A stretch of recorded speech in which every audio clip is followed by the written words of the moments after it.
Pop quiz. Who's the whitest prophet in history? You're probably thinking Joseph Smith, founder of Mormonism, right? What if I told you there's a prophet out there who's so white he makes Joseph Smith look like Malcolm X? He's so white he makes a bowl of vanilla ice cream yell, "Get him out of here, he's blinding me!" He's so white his 9-year-old child bride didn't need a nightlight. What if I also told you that this pale, pasty white prophet had black slaves and referred to Ethiopians as raisin heads? Would you call him a racist? Or would you give him yet another free pass because our expectations automatically drop to the floor whenever we discuss the Prophet of Islam?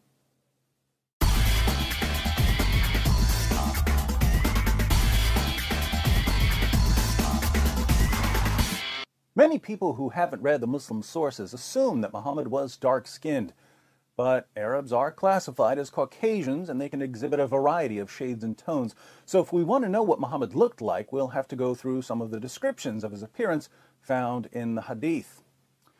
Now, if Muhammad were sitting in a crowd of his fellow Arabs, how would we spot him? Sahih al-Bukhari, number 63.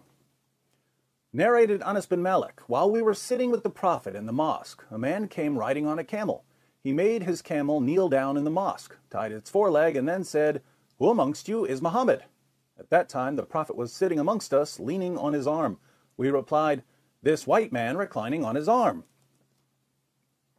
"Hey, which one of you is Muhammad?" "This white Tom Willis-looking white guy leaning on his white arm, that's who."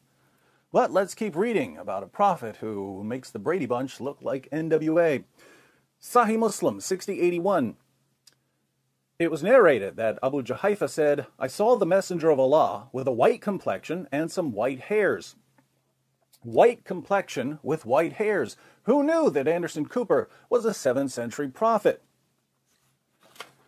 Sahih Muslim 6071. It was narrated from Al-Jurairi from Abu at-Tufail. I said to him, "Did you see the messenger of Allah?" He said, "Yes, he was white, with an elegant face." This guy's so white, he makes Queen Elizabeth look like Queen Latifah. And the Muslim sources go out of their way to remind us how white Muhammad was. They tell us about the whiteness of his shins, and the whiteness of his thigh, and the whiteness of his leg, and the whiteness of his stomach, and the whiteness of his forearms, and the whiteness of his armpits, and the whiteness of his cheeks.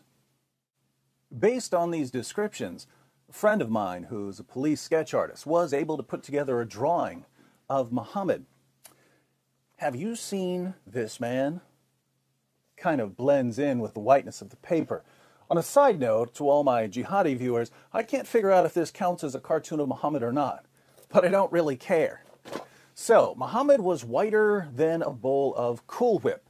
But when he wasn't busy being scooped onto a slice of apple pie, he was setting an example for his followers by keeping a tight rein on all his black slaves. Sahih al-Bukhari, 7263.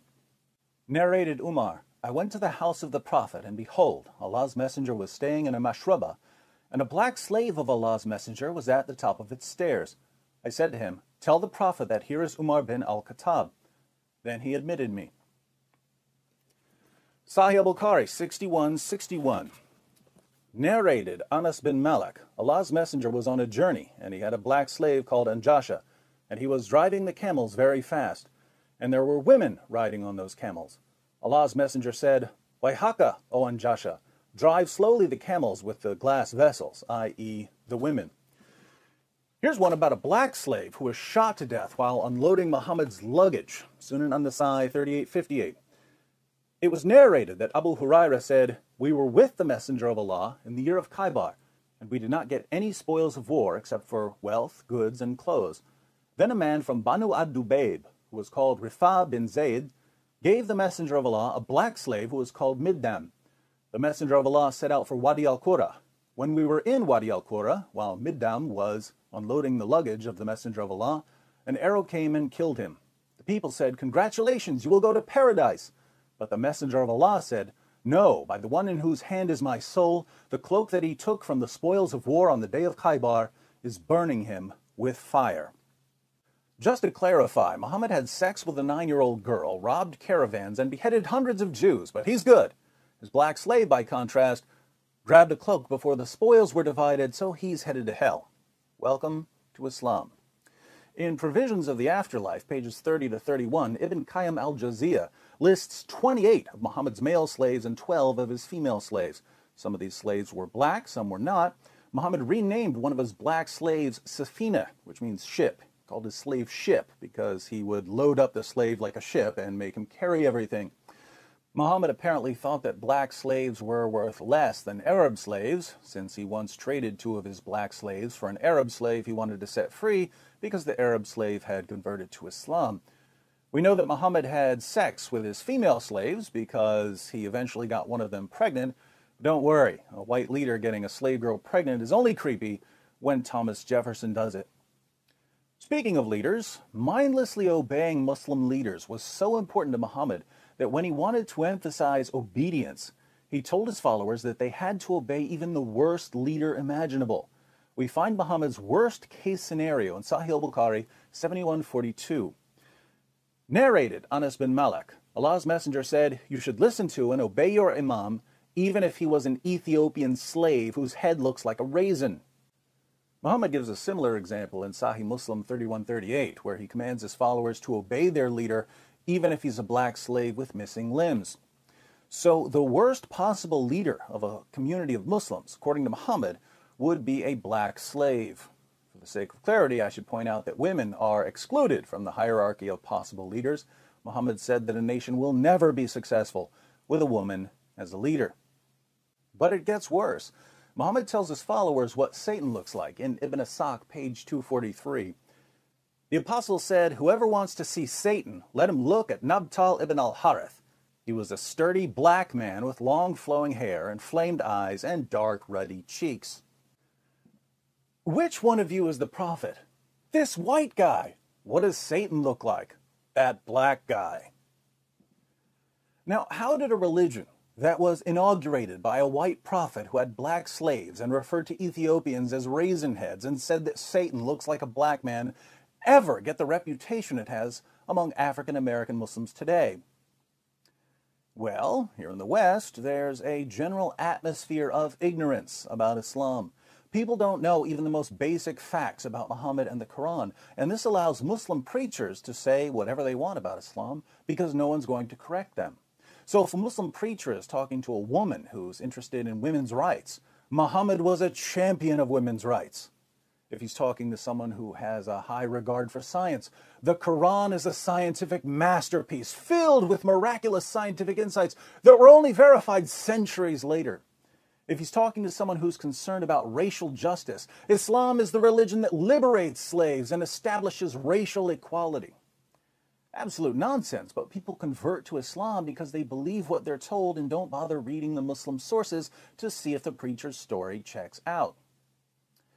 Now, to those of you who've bought this mess, to those of you who believed the Muslim preacher when he said, "Hey, if you really want to stick it to whitey, you need to convert to Islam," the religion of a white man who bought, sold, and traded African slaves and whose followers institutionalized black African slavery centuries before Europeans joined in, and who continue enslaving black Africans even today.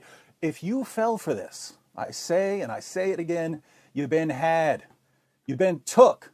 You've been hoodwinked, bamboozled, led astray, run amok. This is what these white prophets with black slaves do. But now that you've seen what the Muslim sources say, now that you know you've been deceived, you have a choice. You can either leave Islam or you can continue serving a man whose descriptions in your most trusted sources make him completely indistinguishable from the Pillsbury Doughboy and whose teachings legitimized race-based slavery for 14 centuries. Just remember that if you continue honoring a slave trader who's about as dark as the cream filling of a Twinkie and who had black slaves and called Ethiopians raisin heads and said that Satan looks like a black man, you're not a freedom fighter or a social justice warrior or a champion of civil rights. You are the ultimate Uncle Tom. And in case you'd like to know how seriously they take Muhammad's whiteness in the Muslim world, I'll leave you with a quotation from Ash-Shifa, one of Islam's most popular and respected books on Muhammad's life and teachings.